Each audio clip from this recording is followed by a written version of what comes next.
네, 오늘 시간과 물질, 재능에서 하나님을 인정하고 경험하라. 시간, 물질, 재능에서 하나님을 인정하고 경험하라. 이런 제목으로 말씀을 증거합니다.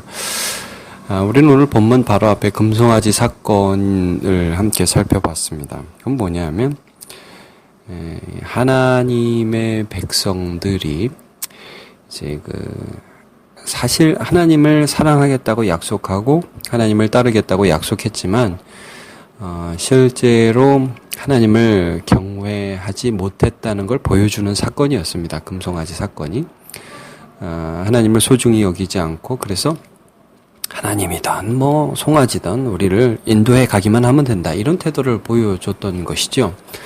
근데 이제 이 사건을 통해서 하나님이 그들에게 회개를 가르치시고 하나님을 경외해야 하고 하나님을 사랑해야 한다는 것을 알려주시는 부분을 우리가 살펴봤습니다. 35장부터는 이제 이전 물론 26장에서 31장에서 말씀하셨던 것과 같이 성막을 실제로 세우는 장면이 나와 있습니다. 이 성막은 하나님과의 관계가 얼마나 소중한가 하는 것을 말씀해 주는 부분이죠. 그리고 더불어서 이 성막을 짓게 되면서 그들이 이 성막을 짓는 과정에서도 하나님이 그냥 뚝딱 지어주고 마는 게 아니라 우리와의 관계를 요구하시는 것을 말씀을 통해서 알 수 있습니다. 근데 참 재밌는 게 이제 성막을 짓는데 맨 먼저 어떻게 좀 서론적인 규례와 같이 1절에 3절에서 안식일 규례를 먼저 말씀하세요. 그러니까 이제 시간적인 부분이 먼저 전제가 되어 있다는 거죠. 하나님과 우리의 만남의 시간들이 떼어 놓아져야 된다는 걸 말씀해 주고 있습니다. 1, 2, 3절을 보면요.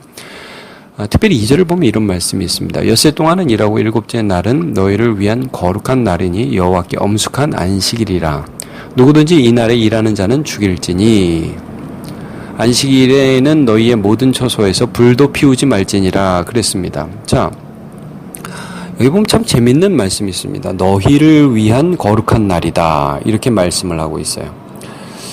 그러니까 안식일이 우리가 이제 생각할 때 이거 하나님을 위한 날이다. 예, 물론 맞습니다. 하나님을 위한 날입니다. 그러나 하나님이 이 날을 주신 것은 우리를 위해 주신 것이라는 말씀이죠. 나중에 예수님께서 제자들이 안식일 날 밀밭 사이에서 이제 이삭을 비벼서 곡식을 좀 떨어 먹었던 사건 때문에 바리새인에게 욕을 먹었을 때 이런 말씀을 하시거든요. 안식일이 사람을 위하여 있는 것이요. 사람이 안식일을 위하여 있는 것이 아니다. 그러니까 하나님께서 이 안식일을 제정해서 쉬게 하여 주심으로 그것이 우리와 하나님 사이에 관계가 일어나게 하신다는 거예요. 하나님이 우리에게 복 주시는 분이시라는 것을 내가 시간을 드림으로 하나님이 우리에게 확인시켜 주시겠다는 말이죠. 그러니까 궁극적으로 우리를 위한 것이에요. 자, 만나를 통해서 그걸 가르치셨어요. 하나님이 만나를 출애굽한 이스라엘 백성들에게 주실 때 하루하루 만나를 이렇게 거두어 먹게 하셨습니다. 그러니까 이게 일하는 것도 하나님의 은혜고 또 하나님께서 우리의 아버지 되시는 것들을 매일매일 경험하는 거야. 하나님이 이렇게 우리에게 필요를 채워주시는구나. 그런데 이제 6일째 되는 날은 2배를 걷게 하시거든요. 하루를 쉬어요. 하나님을 생각해요. 천지를 창조하신 하나님, 우리를 구원하신 하나님을 생각해요. 그러면서 쉬어요. 그런데 그날은, 딴 날은 다음 날까지 만나가 있으면 그 만나가 쉬어버리고 벌레가 생기는데 그날은 벌레가 생기지 않아요. 쉬지 않아요. 하나님이 지켜주신다는 거예요. 그들이 쉬면서 그들의 일상의 모든 것들, 먹을 거, 입을 거, 이런 염려들을 하나님 앞에 맡겨야 되고, 하나님 정말 자기에게 살아계신 아버지라는 것을 알 수 있는 시간이 바로 안식일이었어요. 여러분, 창세기 2장 3절에 하나님께서 그 일곱째 날을 복되게 하사 거룩하게 하셨으니 이는 하나님이 창조하시며 만드시던 모든 일을 마치시고 그날에 안식하셨음이니라. 복되게 하셨다고 그러잖아요. 일곱째 날을.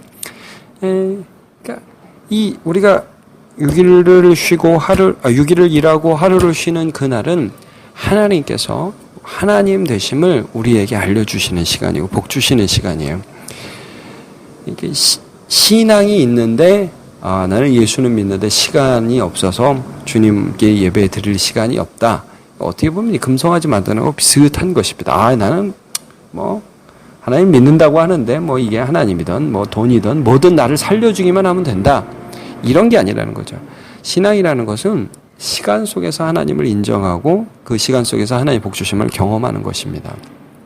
많은 분들이 이제 처음에는 일주일에 하루 쉬면 돈에도 손해가 있고 여러 가지 어려움이 있지만 하나님이 지켜주신다는 것들을 경험한다고 해요.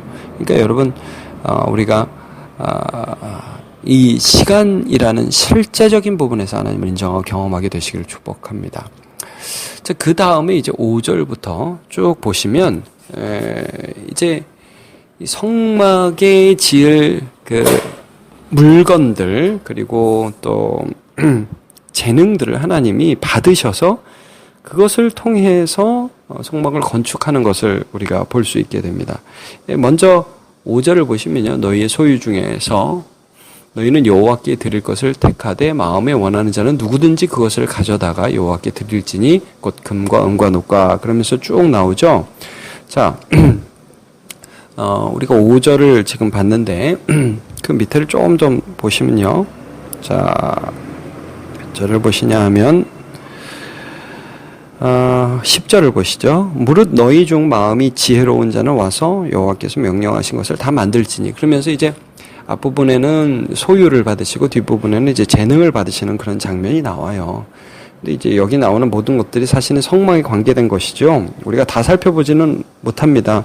금, 은, 놋, 지금 금은 언약 외의 뚜껑, 우리 은혜 베풀어주는 시은소, 속죄소, 이것이 다 금으로 만들어졌고, 그리고 성막 널판의 받침이라든지 여러 기구로 사용했고, 놋은 제단으로 사용되었고, 여기 나오는 청색, 홍색, 자색실 이런 것들은 성막의 수많은 휘장들을 만드는 재료가 되었죠.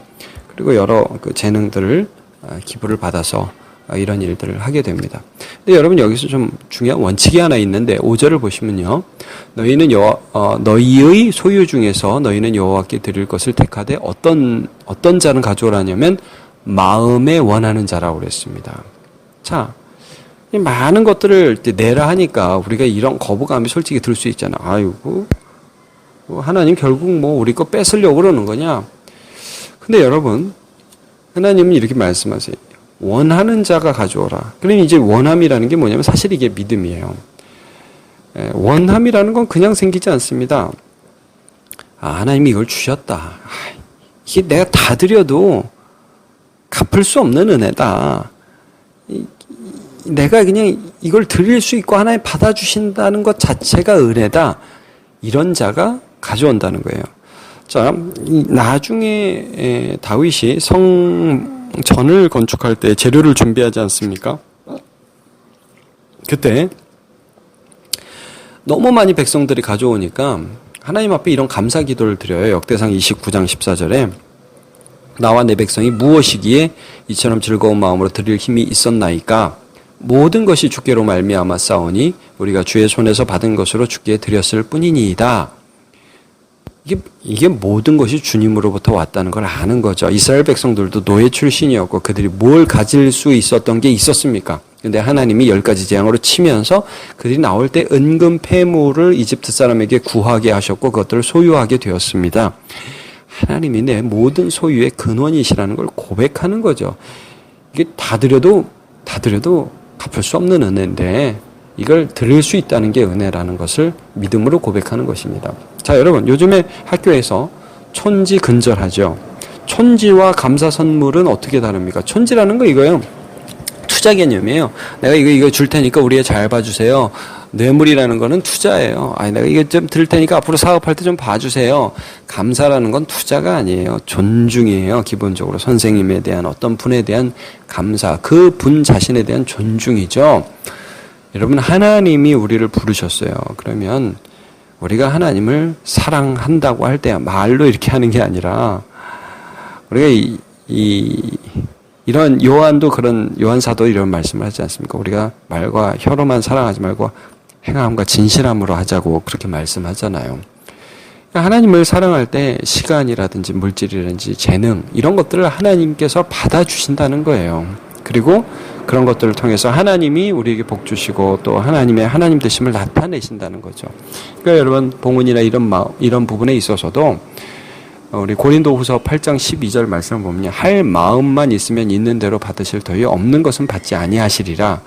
절대 억지로 하는 게 아닙니다. 이건 믿음으로 하는 것이고요. 감사의 고백으로 하는 것이고 관계가 일어나는 것입니다. 여러분 우리 하나님을 사랑합니다. 하나님께 감사합니다.